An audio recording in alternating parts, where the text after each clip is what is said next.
year is 1941. Hitler decides not to pause amid Operation Barbarossa. Instead of losing, this slight change in events means that he wins the battle and goes on to win the war. Over the next 10 years, he spreads his conquest far and wide until the whole world is marching under the Nazi flag. Welcome back to Life's Biggest Questions. I'm Rebecca Felgate, and today we are imagining what would happen if Hitler ruled the world, which sure would never have happened, but an interesting topic all the same with a few surprising outcomes. Wir würden alle Deutsch sprechen. If you didn't understand that, you would if Hitler ruled the world. I said we would all be speaking German. Das ist richtig. We would also see a greater number of tall people with blonde hair and blue eyes as Hitler expanded his Aryan race, although we do know that strong bloodlines is kind of another word for inbred. But hey, who are we to argue with Das Führer's vision as the world ruler? Of course, if Hitler ruled the world, he would have eliminated the whole Jewish race and religion by now, as well as all of the Romanian gypsies, Jehovah's Witnesses, all of those with visible disabilities, and homosexuals. These were the people that Hitler and his Third Reich were originally targeting.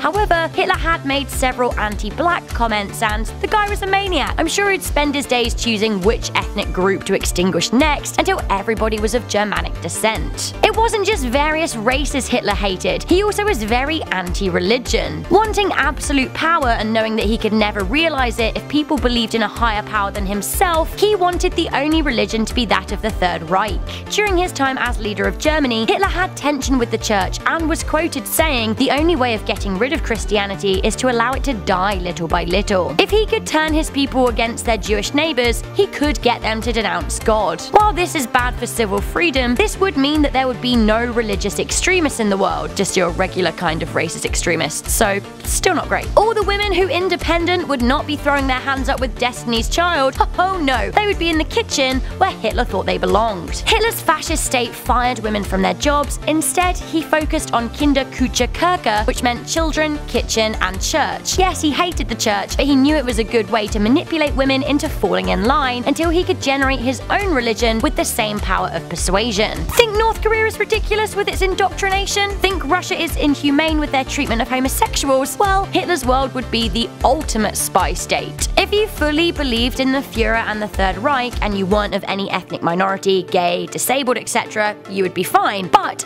if you weren't the perfect mold of what the dictator wanted you to be, your neighbors would spy on you and maybe even report you to the ever-thriving SS. That's Hitler's group of assassins. That is, if the secret police, the Gestapo, weren't already onto you. The price to pay for not falling in line was, of course, death. All that being said, not everything would be awful. If you were able to turn a blind eye to the mass murder and corruption, you would enjoy low unemployment rates, great job perks like a free car and a free holiday if you worked hard. The roads would be well maintained and there would be autobahns aplenty. There would also be regular exciting rallies, which of course were for propaganda, but many really enjoyed them. Sport would be high focus across the globe. Hitler loved displays of strength and fitness. Crime rates would be low too, apart from government crime of course, but you kind of have to turn a blind eye to that. For all intent and purpose, so long as you fell in line and didn't want to think for yourself, you could enjoy a good, humble, healthy life. It is interesting to consider what would have happened if a fascist dictator ever managed to achieve their ultimate goal of world domination. We have to imagine, because of course nobody ever gets that far. While Hitler did actually have some good ideas for his people and his economy, his abhorrent policy towards various races and people that didn't adhere to his vision made him a force to be stopped. Ultimately, when you rule through fear, your days are numbered, and somebody would have stood up to Hitler before he could ever have got close to ruling the world. So that was today's episode of Life's Biggest Questions. What do you guys think the world would be like if Hitler was in power today? Thank you guys for tuning in. I'm Rebecca Felgate. Remember to stay curious, stay alert, and never ever stop questioning.